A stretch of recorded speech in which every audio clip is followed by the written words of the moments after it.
Rumana Rizzi Recipe, Rumana Rizzi Recipe। শীতের পিঠাপুলির আয়োজনে পিঠার পাশাপাশি থাকে পায়েস। যদিও পায়েসটা বছরের যে কোনো সময়ই রান্না করা যায়, তবে শীতের দিনে খেজুর গুড়ের পায়েসের মজাই আলাদা। খেজুর গুড় দিয়ে পায়েস বা পিঠা তৈরির সময় দেখা যায় দুধটা অনেক সময় ফেটে যায়। আজকের এই ভিডিওতে আপনাদের খেজুর গুড়ের পায়েস তৈরি করে দেখাবো এবং রান্নার সময় দুধটা যেন ফেটে না যায় সেই টেকনিকটাও দেখিয়ে দিব। প্রথমেই একটা বাটিতে হাফ কাপ পরিমাণ পোলাওয়ের চাল নিয়ে নিচ্ছি। এর মাঝে পর্যাপ্ত পরিমাণ পানি দিয়ে আধা ঘন্টার জন্য ভিজিয়ে রাখছি। আধা ঘন্টা পর দেখুন চালটা অনেকটাই ফুলে উঠেছে। চালটাকে পানি দিয়ে খুব ভালোভাবে ধুয়ে নিয়েছি। ব্লেন্ডারের ছোট একটা জারে নিয়ে এই চালটাকে আধা ভাঙা করে নিচ্ছি। আপনারা চাইলে শিলপাটাতেও করতে পারেন, তবে খেয়াল রাখবেন চালটা যেন একদম মিহি পেস্ট না হয়ে যায়। আমি একটু দেখিয়ে দিচ্ছি, দেখুন এটা ঠিক এরকম অবস্থানে থাকবে। এখানে আমি খেজুরের গুড় নিয়েছি, এরকম অর্ধেক একটা গোল অংশ নিয়ে নিলাম। ভারী কোনো কিছু দিয়ে গুড়টাকে ভেঙে নিচ্ছি। গুড়টাকে একটা পাতিলে নিয়ে নিলাম। এর মাঝে প্রায় 1 কাপের মতো পানি দিয়ে দিচ্ছি। চুলায় বসিয়ে মিডিয়াম আঁচে গুড়টাকে জাল করে নিতে হবে। গুড়টাকে একটু সময় নিয়েই জাল করতে হবে। সম্পূর্ণ গুড় গলে গিয়ে যখন একটা আঠালো ভাব চলে আসবে তখন এটাকে চুলা থেকে নামিয়ে নিচ্ছি। একটা ছাকনা দিয়ে ছেঁকে নিচ্ছি, কারণ গুড়ে অনেক সময় ময়লা থাকে। এখন এই গুড়টা ঠান্ডা হতে থাক, অন্যদিকে আমি বাকি কাজগুলো সেরে নেই। পায়েসটা রান্নার জন্য 1 লিটার পরিমাণ দুধের প্রয়োজন হবে। দুধটাকে একটা পাতিলে নিয়ে নিচ্ছি আর এখান থেকে 1 কাপ পরিমাণ দুধ আলাদা করে রেখে দিলাম। অন্য একটি পাত্রে আধা ভাঙা চালটা নিয়ে নিচ্ছি। এর মাঝে আলাদা করে রাখা 1 কাপ পরিমাণ দুধ দিয়ে দিলাম। 2টো তেজপাতা ছিঁড়ে দিয়ে দিচ্ছি। 2টো সাদা এলাচের মুখ একটু ফাটিয়ে নিয়ে দিয়ে দিলাম। আর দিয়ে দিচ্ছি 3 টুকরা দারচিনি।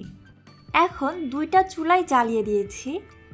এদিকে মশলা সহ চালটা সিদ্ধ হতে থাক, অন্যদিকে পাতিলের দুধটাও জাল হচ্ছে।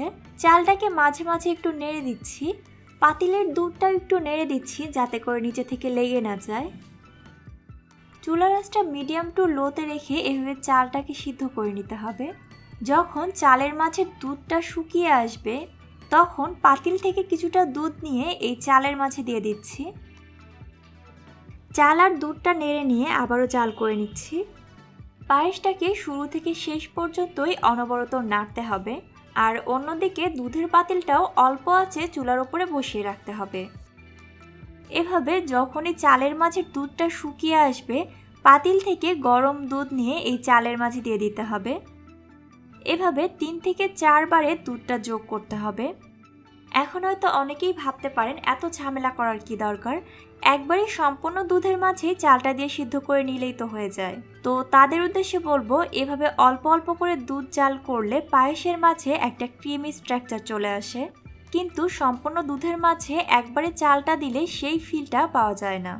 আমি যেভাবে করছি হুবহু সেইভাবেই একবার করে দেখবেন, তাহলে পার্থক্যটা নিজেই বুঝতে পারবেন।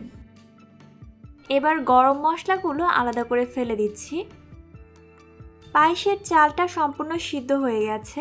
এখন পায়েসটা একদম ঘন হয়ে আসা পর্যন্ত অনবরত নাড়তে হবে। 1 টেবিল চামচের মতো কিশমিশ যোগ করছি। পায়েসটাকে প্রয়োজনের থেকেও একটু বেশি পরিমাণে ঘন করতে হবে, কারণটা একটু পরেই বলছি। দেখুন এটা ঠিক এই পরিমাণ ঘন হয়েছে। চুলা বন্ধ করে নামিয়ে নিচ্ছি।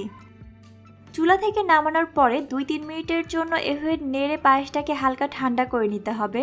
এই সময়ের মাঝে গুড়টাও ঠান্ডা হয়ে গেছে। এখন এই পায়েসের মাঝে গুড়ের মিশ্রণটা দিয়ে দিচ্ছি।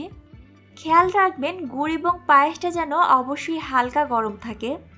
গুড়ের সাথে পায়েসটাকে খুব ভালোভাবে নেড়ে মিশিয়ে নিচ্ছি। খুব বেশি গরম অবস্থায় মেশাতে গেলে দুধটা ফেটে যেতে পারে।